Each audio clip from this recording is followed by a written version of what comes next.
Onengo jalala gamachungute Jesus teso sami wanaf disef Moya no chuburas nafken Kamadir Chubukiya undanadis Kamadir Wani sayak undanafak Kamadir Saba Kristus solani sayo bilisumma kosi samfudera Of God Devi sumoyena Kamadir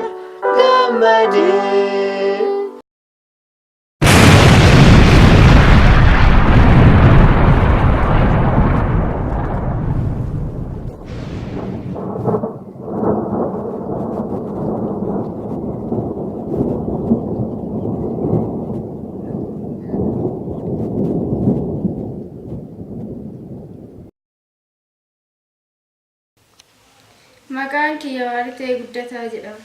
Eebjuu fi mul'ata boqonnaa 523 dubbisaara. Eebjuu fi mul'ata. Wiixata onkololeessa 28 2009. Qulqullummaan uumoo bara baraatiif.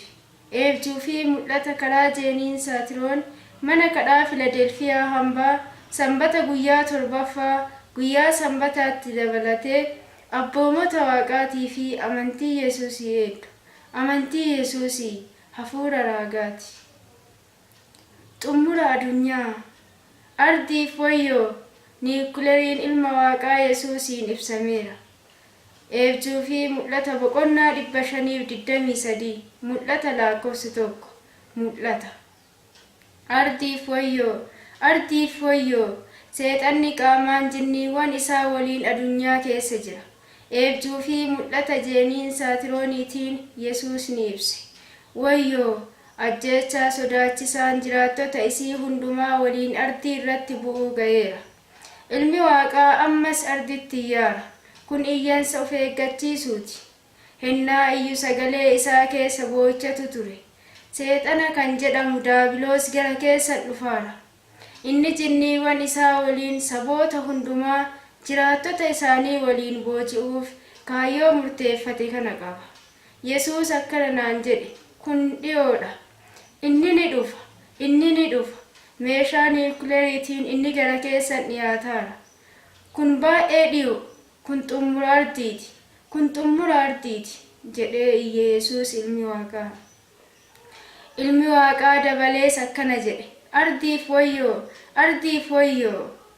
Durummaan kiyya siif ga'a jedhe Yesuus. Raaga barreessi. Barreeffama kana keessatti raaga kana irra deddeebi'iinsi rakkina maal qabaa? Utuu hin turin rooyilee mikeen addunyaa guutuuf raabsi. Anni arge. Yesuus yaadda'ee ture. Isa ilma waaqaa ta'e irratti sodaa dhukkubbii ardii guutuun beekuuf jirtu dhukkubbii namni tokkollee hir'isuu hin dandeenye fuula isaa irratti arge.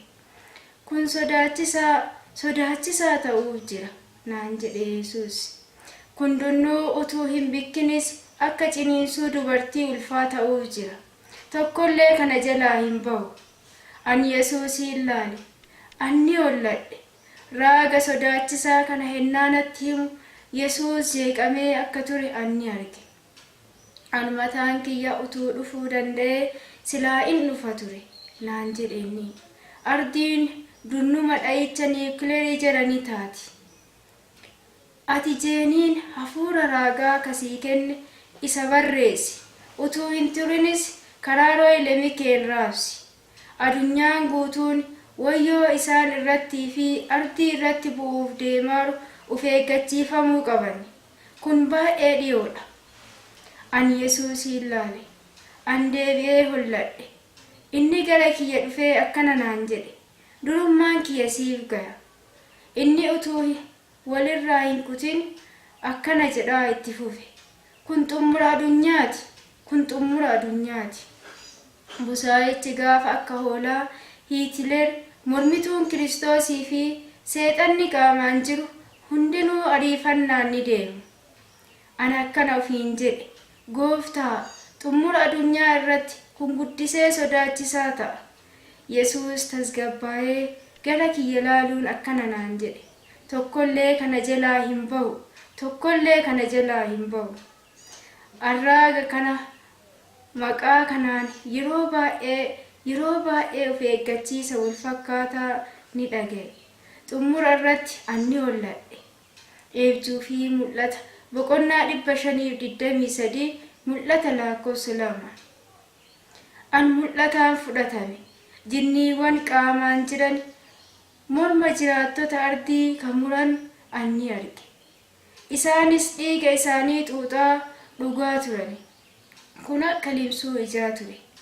An gara Yesuusii deebi'e.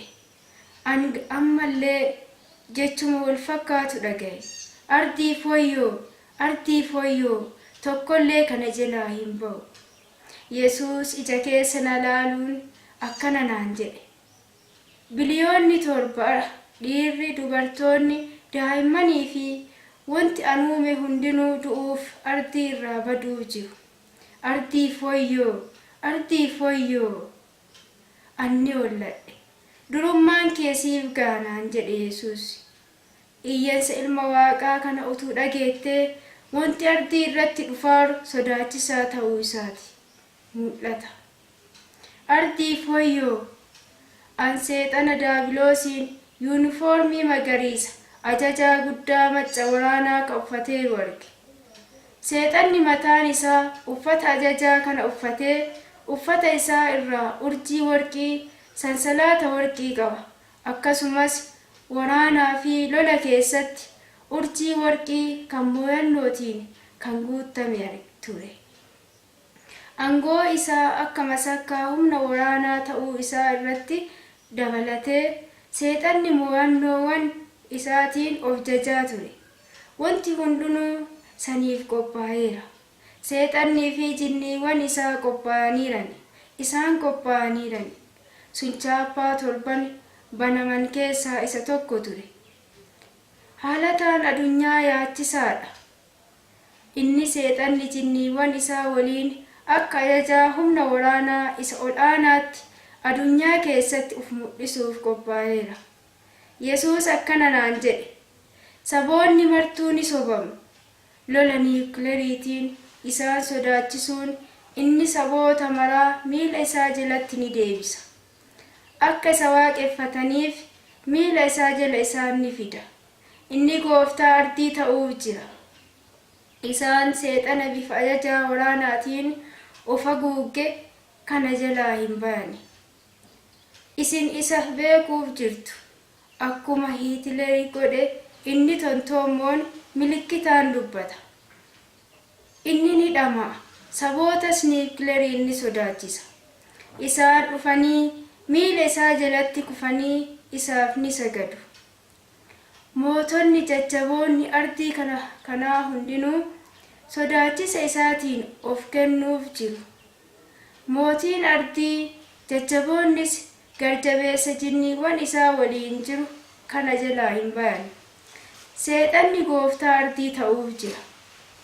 Biyyoonni martuu, saboonni martuu ofii isaanii fi ijoollee isaaniitiif ni hollatu. Uumamni martuu ni hollatu naan jedhe gooftaa Yesuus. Isaan garjabeessa kanaan dhabamsiifamuuf jiru. Inni gara laafummaa araara malee ni ta'a. Yesuus akkana naan jedhe. Seexannii fi jinniiwwan isaa sodaa hin beekani, qalbiis hin qabani. Isaan maashinii ajjeechaati. Isaan araara hin qabani, gara laafummaas hin qabani. Ardiin karaa niwukileerii cararii raadiyooaktiivitiitiin ni dhabamsiifamti naan jedhe Yesuus. Eebjuu fi mul'ata boqonnaa 523 mul'ata lakkoofsa 3. Mul'ata. Paarisiin keessatti, taankii keessatti, seexanaaf jinniiwwan isaas taankii humna waraana Faransaayii keessatti hennaa arge nama mataa booraa, fuula diimaa, dheekkamsaan ka diimate, ija jabeessa arge. Ani holladhe. Inni bifa jijjiirate. Inni sobdicha. Inni ilmaan isaa waliin Paarisiin keessa jira. Isaan Paarisiin ni qabatani. Akkasumas biyyoota addunyaa hundumaas. Saboota hundumaa akkamitti akka sobu akka isa arguuf Yesuus mul'ataan na erge. Saboonni, mootonni ardii, jajjaboonni martuu miila isaa jala of galchuun dhufanii isa ni waaqeffatu. Seexanni afoo isaaniititti of jajaa, badii guddaa karaa niwukileeriitiinis isaan ni sodaachisa. Inni kana akka godhu Yesuus ni hime. Mul'ata. An mul'ataan fudhatame. An seexana qaamaan jiru jinniiwwan isaa kan isa irraa hin fooyamne waliin arge. Isaan isa waliin jinniiwwan biliyoonaati. Kunniin humna waraana isaati. Isaan biliyoona 7 ardii caalaa lakkoofsaan kan taran jedhe Yesuus. Saboonni martuu ni mul'atu. Namoonni martuu ni mul'atu. An mul'ataan eenyummaa seexanaa soba isaanii arge. Uffata magariisa ajajaa waraanaa kan uffateeru ani isa ni arge. An akka ajajaa waraanaa isa guddaa amanatutti isa ni arge. Inni mallattoo bifa adda addaa hundumaa fi urjoota warqii kan mooyannoo uffata isaa irratti rarra'eeruun badhaafamee, kabajamee, bareedees ture. Inni nama mataa booraa, fuulli isaa baay'ee diimataa ture. Ani isa laale. Akka ajajaa waraanaa isa guddaatitti, aangoo isaatitti gammadee ka'uuf jajaaru ani isa ni arge. Inni moo'ateera. Addunyaan miila isaa jala jirti. Seexanni kun akka ajajaa humna waraanaatitti jinniiwwan isaa waliin ardii irratti aangoo ni fudhata. Inni ajajaa humna waraanaati. Mul'ata sodaachisaa kana addunyaaf akka fudhadhuuf Yesuus na qopheessaa ture. Gara hojii kanaa akka deebi'uuf Yesuus deebi'ee na waame. Inni akkana naan jedhe. Irra deddeebi'iinsi eertuu keetii rakkina maal qabaa? Irra deddeebi'uun kunniin barbaachisaadha. Yeroo maraa gara eertuu kee barreeffamoota keetii deebi'i. Ati irra deebi'uu qabda. Yeroo baay'ee gara eertuuwwan kanniinii deebi'i. Ardiif wayyoo, tokkollee kana jalaa hin ba'u. Anni holladhe. Mana kadhaa Filadelfiyaa hambaa fi addunyaaf yoo danda'ame luga ardii hundumaan, afaan ardii hundumaan ergaa kan akka dabarsuuf Yesuus cimsee na ariifachiise. Addunyaan guutuun wayyoo sodaachisaa isa baay'ee dhiyoo kana of eeggachiifamuu qabdi. Seexanni sobdichi bifa akka ajajaa waraanaa isaatiitiin bifa soboota sobuuf saame sanaan of mul'isa. Isaan ni sobamu, ni dalasiifamu. Ardiin siiboo isaatiin qabamtee erga isa waaqeffattee saboonni martuu isatti ni amanu. Eebjuu fi mul'ata boqonnaa 523 mul'ata lakkoofsa 4. Ani Yesuusin laale. Inni tasgabbiin akkana naan jedhe. Kun raaga kana barreessii fi utuu hin turin israabsi. Ardiif wayyoo, yeroon hin jiru, kun xumura ardiiti. Ani ergaa kana waggaa muraasaan dura fudhee ture. Armaagedoon koodii lolaati. Ergaan kun naaf ibsamee hin turre. Kun hanga addaatitti rarra'ee hafee ture. Yesuus naaf ibse. Armaagedoon koodii lolaati. Ufiin deeme jedhe Yesuus. Ufiin deeme. Raanni karaa irra jira. Kun baay'ee dhiyoodha. Yesuus naaf ni ibse. Seexanni Ayuudota kutaa addunyaa keessa jiran miidhuu akka hin dandeenye beekuun karaan inni isaan dhayuu fi ardii irraas dhabamsiisuun niwukileerii qofaani. Akkasitti biyyi Israa'elii magaalaa isii guddoo Yerusaalemiin waliin ni balleeffamti. ardii irraa haxaa'amti. Sababii Ayuudota Israa'eliif seexanni ardii ni balleessa. Ardiif wayyoo, ardiif wayyoo. Wayyoon kun sodaachisaadha. Kun niwukileeriidha naan jedhe Yesuus. Yesuus katasgabbaa'ee arge. Inni naaf ibse. Armaagedoon koodii lolaati. Inni akkana naan jedhe. Namni tokkollee niwukileerii jalaa hin ba'u. Seexanni uffata yuunifoormii akka ajajaa waraanaa isaatiin uffata kabajamaa hundumaa uffatee niwukileerii ardii hundumaa kophaa isaa ni to'ata. Inni kana kophaa isaa ni to'ata jedhe Yesuus. Saboonni martuu ni hollatu. Namoonni martuu ni hollatu. Ardiif wayyoo. Mul'ata Ilma Waaqaa Yesuusii. Ilaalaa, wayyoon dhufaaruu fi ardii balleessu. Ardiin guutuun jiraattota biliyoona 7 yookaan sanii olii isii waliin niwukileeriin ni balleeffamti. Akka ajajaa humna waraanaa fakkaachuun inni quba isaa koodii lolaa, koodii atomikaa kana irra ni kaa'a. Akkasumas bombii niwukileerii fi rookeetitti misaa'ela mara meeshaa waraanaa niwukileerii guutummaa irratti seexannii fi jinniiwwan isaa koodii atomikaa irratti aangoo ni fudhatu. Yesuus akkana naan jedhe. Biliyoonni 7 dhiirri, dubartiin, daa'imman, uumamni martuu kana jalaa hin bayan. Eessallee yoo jiraattan kana jalaa hin baatan. Ilmi Waaqaa Yesuus bu'aa wayyoo kanaa naaf ibse. Kun xumura adunyaa ni ta'a. Kun baay'ee dhiyoo. Seexannii fi jinniiwwan isaa adunyaa keessa jiran. Saboonni ni sobamu. Yesuus akkana naan jedhe.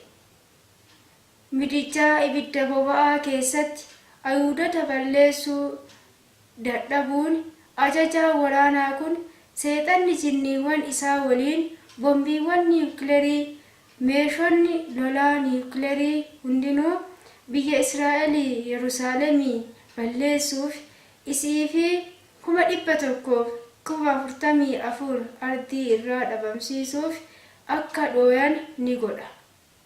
Eebjuu fi mul'ata boqonnaa 523 mul'ata lakkoofsa 5. Inni seexanni quba isaa furtuu bombii atomikaa niwukileerii itti dhukaasan irra ni kaa'a. Ilmi Waaqaa Yesuus akkana naan jedhe. Inni seexanni jinniiwwan isaa waliin koodii kana kophaa isaa ni to'ata. Raanni kun sababii kanaafi. Armaagedoon koodii lolaati. Seexanni jinniiwwan isaa waliin nama caalaa beektota. Kun eebjuu fi mul'ataan ibsamee hin turre. Ifti raaga kanaa qabamee ture. Adda yeroon koodiin kun itti ibsamu dhufeera. Namichi kun bifa ajajaa waraanaatiin ufa guuggee seexanni mataan isaa humna waraana ardii fi qilleensaa waliin jira. Paarisiin keessatti taankii ka'oof hennaa argite irraa inni koodii atomikaa ni beeka. Inni ardii irra jinniiwwan isaa waliin iddoo marattuu ni argama. Kun xumura adunyaati. Kun xumura adunyaati. Yesuus akkana naan jedhe. Seexanni akka ajajaa humna waraanaatti mataa adunyaa ta'uun furtuu niwukileerii ni tuqa. Jiraattonni hundinuu biliyoonni 7 dhiirri, dubartiin, daa'imman kana jalaa hin bayan. Uumamni Waaqaa martuu naan jedhe ilmi Waaqaa kana jalaa hin bayan. Seexanni akka ajajaa waraanaatti uffatee mootota ardiitiin jajjaboota adunyaa kanaatiin akkana jedha. Isin bombiiwwan niwukileerii kanniin oomishuu hin qabdan ture. Sun dubbii Yesuusii ture. Akkasumas inni seexanni akkana jedhe. Ani isaan isin irratti Israa'el Yerusaalemiin irratti itti fayyadama. Kun balleessaa keessan. Isin bombiiwwan atomikaa kanniin ardii irratti waan oomishtaniif ni adabamtu.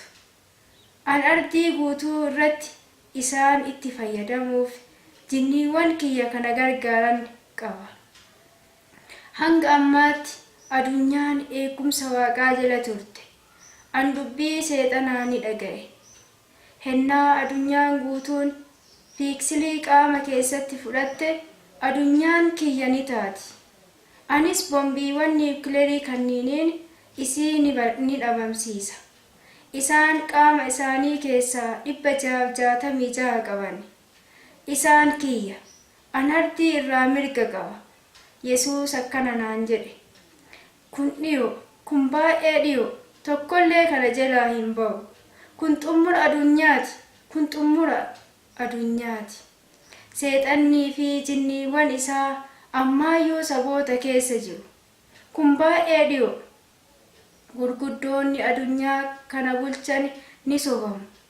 Inni ennaa amanannaa saboota argate yoo san naan jedhe Yesuus. Ardiin sodaa niwukileeriitiin ni sochooti. Inni akkana naan jedhe. Ardiin ni dhiphatti. Eenyullee womaa godhuufii hin danda'u. Duumessi yabbuun calarii raadiyooaktiiviitii ardii ni marsa. Miidhaa calarii raadiyooaktiiviitii hin geessu jala ni ta'u. Wanti ardii keessa jiru martuu dhabamuuf calarii raadiyooaktiiviitiitiin tuqamuuf baduuf jiru. Kun akkuma uffataa ni ta'a. Ardiin duumessa calarii raadiyooaktiiviitii humna qabeessaan ni marfamti. Anni holladhe. Eebjuu fi mul'ata boqonnaa 523 mul'ata lakkoofsa 6. Yesuus arditti iyyaara. Dammaqaa, dammaqaa. Kun dunnuu utuu hin eegin ta'uuf jira. Inni akkana naan jedhe. Adunyaan dhukkubbii namni tokkollee wayyeessuu hin dandeenye ni argiti. Ilmi Waaqaa Yesuus naaf ni ibse. Ardii fi jiraattonni isii hundinuu biliyoonni 7 as jiran baduuf jiru. Deebii kiyya kan duumessa samiitiin duratti niwukileeriin jireenya asii ardii irraa maraa ni fixa. Adunyaan guutuun calarii raadiyooaktiiviitiitiin dhaamuuf jirti. Namoonni hennama san hin du'ani. Mul'anni naaf kennamee ture. An dhiphinna sodaachisaa arge. An kana barreessuu ibsuu hin barbaanne. Inni baay'ee kan nama gaddisiisuudha. Ilmi Waaqaa akkana naan jedhe. An utuu raaga chaappaa 7 baname utuu si mul'isee ati mul'ata keessatti ni duuta ture. Gooftaan miidhaa niwukileeriin geessu ni beeka. Inni waa'ee Chaarnoobiilii natti hime.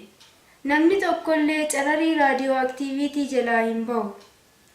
Iddoo maraa qilleensa keessatti ardii irratti kun du'a hin mul'anneedha.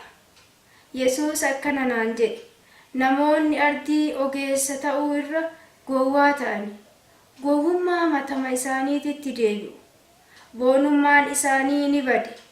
Gowwummaan ardii miidhu kun saboota hundumatti ni deebi'a. Seexanni isaan niwukileeritti fayyadamuu hin qaban ture akka jedhe Yesuus naaf ibse. Inni sabootaan akkana jedhe. Kun balleessaa keessan, kun adabbii keessan. Inni jajjaboota ardii irratti kana ni fayyadama. Kun dunnuu utuu hin eegin ta'uuf jira. Yesuus akkana naan jedhe. Raaga barreessi. Kun dhiyoodha. Baay'ee dhiyoodhas. Kun xumura adunyaati. Kun xumura adunyaati. Ardiif wayyoo. Ardiif wayyoo. Niwukileeriin meeshaa waraana humna namaa fi waan inni uume hundumaaf isa dhiphinna guddaa geessu akka ta'e Gooftaan akka hubadhu na godhe.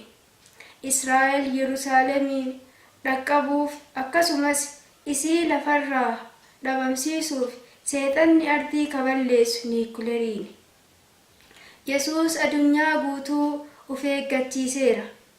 Humnoonni jajjaboonni meeshaawwan waraanaa niwukileerii kana isaanii gara jajjaboota adunyaa kanaattii fi gara warra balleessaa hin qabne isaan sababii gowwummaa isaaniitiif du'anitti isaanumatti garagala.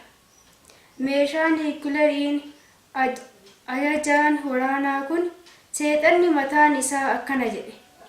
An kaayyoo kiyya guuttadheera. Israa'el Yerusaalemiin haxaamteetti. Kun ergaa guyyoota dhumaati. Yesuus xumurri addunyaa ni ta'a hin jenne. Inni akkana jedhe. Kun xumura addunyaati. Kun hadha boru ta'uu danda'a. Eenyullee hin beeku. Addunyaan garuu xumurri addunyaa akka jiru of eeggannaan ni kennamaafi. 144 naan jedhe ilmi Waaqaa Yesuus. Hin miidhaman. Isaan kun kan amma jiran lubbuun jiranis ta'ee gara jireenyaatti kan deebi'an isaan hin miidhaman. Isaan durummaa Waaqaatiin eeggamaniiru. Gaachanni ifanaa isaan eegaara. Seexanni isaan dhaqqabuu hin danda'u. Inni Yesuus isaan haguuggeera.